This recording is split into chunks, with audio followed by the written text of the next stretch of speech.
ever have to fear for our lives, because we have freedom of press, freedom of speech. In the Middle East, there is no such thing. There is no freedom of press. If you go against the tide, if you go against what you're told to say, you are a threat and you will be killed. There have been many incidences of journalists in the Middle East being shot, being killed, losing their jobs, and especially now it's a well-known tactic on the Palestinian territories. You report what comes out of Yasser Arafat. You do not go against the Palestinian media or you will be killed. And the tactics they're using right now is they're accusing reporters of being traitors, of being informant to the Israeli army, and they're killing them publicly because that's the accusation that they're sticking on them, instead of them saying, well, he's not listening to what we want him to report, and therefore that's why we killed him. Hezbollah published my picture in the Hezbollah magazine in Lebanon, along with the Israelis news anchor for Mabat, the evening news, calling me a traitor, asking that I should be killed, calling me an Israeli informant, an Israeli spy. It was very dangerous for me to even travel within the security zone inside Lebanon. Well, I understand you buried both of your parents in Jerusalem. What was your motivation for doing something like that? Before I left Israel and came to the States, I wanted to make sure both my parents were buried in Israel. My father was living with me at the time when he died, and I buried him in Jerusalem on Mount Zion. But my mother had died a year and a half earlier. So before I came to the States, I went back to her grave, dug her out of her grave, took her out of her casket, put her in another casket in my car, and drove her to Israel and buried her with my father. Because I wanted to ensure that my children, yet unborn, will always know where my loyalty lies and will always be drawn to Israel. I believe actions speak louder than words. People can say anything. It's their actions that tell you exactly where they stand. And that's why I buried my parents on Mount Zion. If you are ever in Jerusalem and you are visiting the Oskar Schindler Cemetery, you will be passing by my parents' grave on your way to his tomb. Do you think if the Israelis gave back the West Bank and Gaza, there would be peace? No, it's not Gaza and the West Bank. Israel could give them Gaza and the West Bank, but the Palestinians want it all, not only Gaza and the West Bank. People need to realize when the PLO was formed in 1964, Gaza was illegally invaded and occupied by Egypt, and the West Bank was illegally invaded and occupied by Jordan. When the PLO was formed in 1964, it wasn't Gaza and the West Bank that Yasser Arafat was fighting to get. It was Israel proper that Yasser Arafat wanted. Today in the Palestinian Authority, under the Palestinian Authority, in the Palestinian schools, when you see maps of Palestine, Israel doesn't exist. It shows the whole area as the map of Palestine. They want the whole land. They do not want Israel to exist in the Middle East. Israel has no place in the Middle East. They do not want any Jews living in Arabic territories. You look at Israel. Israel has Muslim Israeli citizens. They have Muslim in parliament in the Knesset. Show me one Arabic country in the world that has a Jew in its government. The Arabs hate the Jews, and they do not want the Jews in the Middle East. The Jews don't have a place in the Middle East. And no, Israel can give Gaza and can give back the West Bank to the Palestinians. It's not going to be enough, and it's not going to be peace, and they're going to be fighting to get more and more and more. Well, what do you think about the Palestinian leadership? I think the Palestinian leadership is corrupt. The Palestinian leadership is the cancer that is killing the Palestinians. If the Palestinian leaders cared about the Palestinian people, the least they can do is take those millions and millions of dollars that have poured into the Palestinian territories ever since the Palestinian Authority came into power in 1995. Millions of dollars have poured from the United States, from the European Union into the Palestinian territories, and went into the pockets of Yasser Arafat and his cronies, while the Palestinians are still living in refugee camps. Refugee camps under their own leadership. There's no other group in the world, no other group of people in the world live under their own leadership in refugee camps like rats, without dignity. They live on top of each other. The least the Palestinian leaders, if they care about their people, would take some of the money that's been allocated to improve the Palestinian territories and at least build townhomes for them. Let them live in dignity. Let them go to the bathroom in decent bathrooms. Let them live with respect. But instead, the Palestinian leadership pockets the money. It goes for bribery, for driving the Mercedeses, for driving the BMW, for fancy vacations, for fancy homes. Abu Mazen has a $1.5 million home in Gaza. How many Palestinians that live in Gaza live in a $1.5 million home?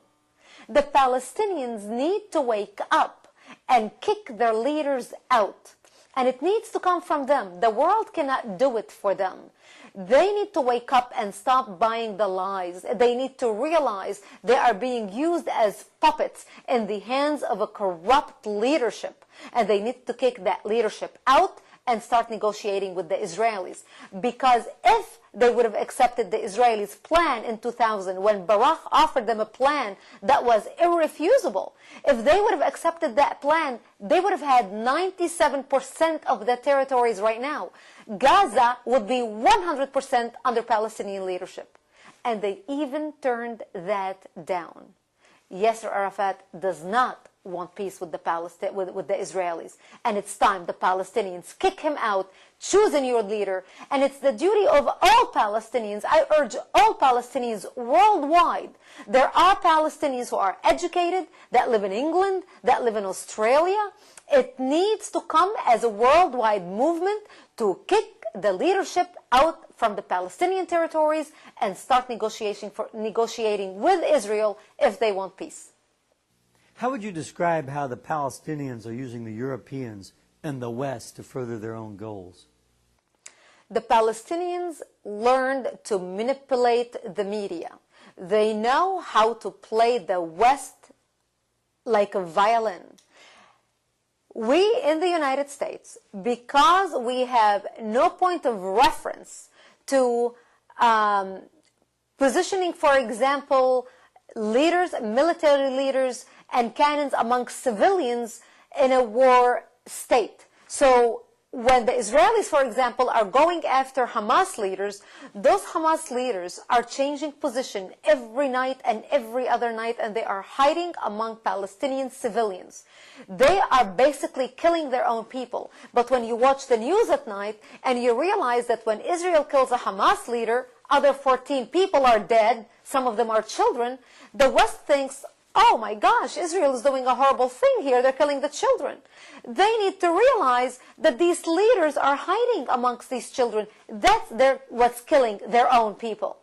The West does not understand how the Middle East think, which is shocking to me when they go invest so much time and energy understanding, for example, how to do business with the Japanese. They learn Japanese culture. They learn this is the effective way to deal with Japan, and you learn these customs.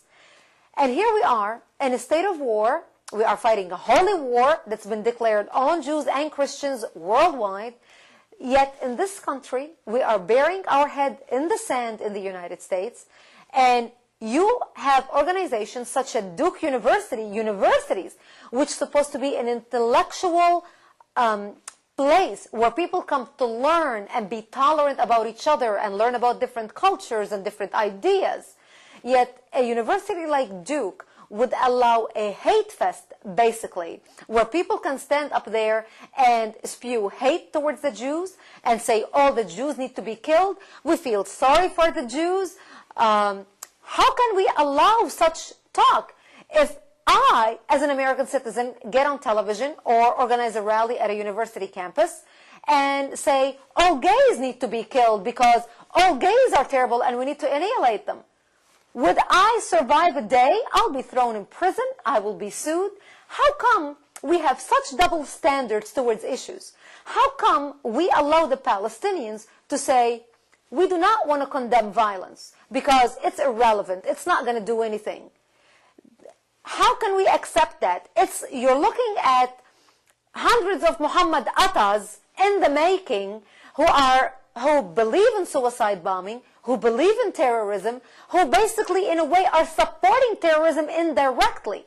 Because when you refuse to condemn the suicide bombers and terrorism and violence, your hands are soiled with the blood of the innocents just as much as any suicide bomber who blows himself up. The innocent's blood is on your hand. And this is what people need to realize. These conventions are nothing but a hate fest towards the Jews. Simple. And not only the Jews, also towards America. And we need to wake up. As an American, why do you think the Middle East is an important matter for all Americans? The Middle East should be the utmost important matter to all Americans at this point, especially after 9/11. For the last 20 years, Americans have not paid attention to what's been going on around the world. The terrorist attacks around the world, all the terrorist organizations that we're dealing with today, Hezbollah, Al-Qaeda, Hamas, Islamic Jihad. Where do you think Islamic Jihad came from? Where do you think Hamas came from? To focus only on Al-Qaeda is a fatal error. Al-Qaeda is a transnational organization made up of a merging of different groups together under Al-Qaeda. We have proof that Hamas and Islamic Jihad and Hezbollah have established linkages with Al-Qaeda in the United States. And of all terrorist organizations in the United States, Hamas has the largest American infrastructure. Hamas is not an Israeli problem. Hamas is a United States problem. Hamas is a world problem. What people in American society need to understand that Hamas and its leaders, the leader that Israel killed, Sheikh Ahmed Yassin, is the guy who wrote the Hamas Charter. If Americans would read the Hamas Charter, Article 22 of the Hamas Charter mentions the Lions Club as a terrorist organization to be destroyed, as secret organizations to be destroyed. The Lions Clubs, the Rotary Clubs, the Freemasons, the Bnei B'rith and the likes, such as the Kiwanis. How many Lion Club members in the United States know they are mentioned in the Hamas Charter? If Americans think Hamas is over there, it's Israel's problem, that's all in the Middle East, let's leave them all behind and focus on the United States, they are mistaken. Hamas has chapters in 40 states in the United States. And that's what America needs to wake up and start learning about. Since you've become active speaking out about Israel, what do you think about Jewish opinions towards the Palestinian situation? This is a great question. It saddens me to see the difference between the Jews and the way they handle the Palestinian situation and the Palestinians and how they handle speeches about the Israelis and the Jews. When I was asked to speak at Duke, I was instructed by Hillel, which is the organization that sponsored my speaking, to respect the Palestinians, don't say bad things about the Palestinians, don't say anything derogatory about the Palestinians nor the Muslims, nor their hate teachings, don't point the finger at anyone, just speak about terrorism in general, because we want to create awareness. They actually even have a concert to keep the mood light. And you contrast that with the Palestinians on campus, who are basically on the other side of the campus, spewing hate. The hatred that comes across in their speeches is absolutely unacceptable. And the sad reality is that this is the same type of signs that we started seeing before World War II. It's the sign of hate verbiage that Hitler used to say about the Jews before World War II, before he started killing them. And the Jews did not believe it back then. And they always hoped for the best. And now, as a third party, I look at the two of them from a distance, and I see it's the same thing is happening again. The Palestinian solidarity movement at Duke, at the convention, refused to condemn violence, refused to condemn suicide bombers. Brigitte, how can people contact you and your organization? And what can the average person do to stop evil from proliferating? People can contact me through American Congress for Truth. The web address is americancongressfortruth.com, or they can call at 757